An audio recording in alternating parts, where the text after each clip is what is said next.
Eto Mama Sam, last but not the least na talaga ito ng bonggang-bongga. Atisa Manalo, ano nga ba ang kulang sa kanya?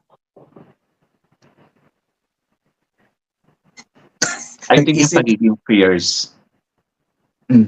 Kasi sweet-sweetan. Masyadong sweet yung mukha.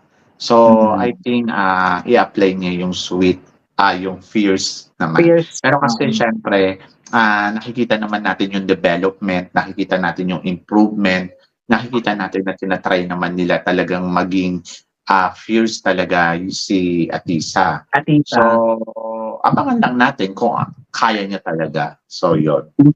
Kasi at the end of the story, titignan mo pa din sa kanya kung ano yung transformation, kung ano yung repackaging. Hindi lang sa kanya, sa lahat ng kandidata na nagko-compete. Diba? At yun din naman talaga. At wala kaming sinasabi dito may perfect ng kandidata para manalo sa Miss Universe Philippines. Kaya nga, yung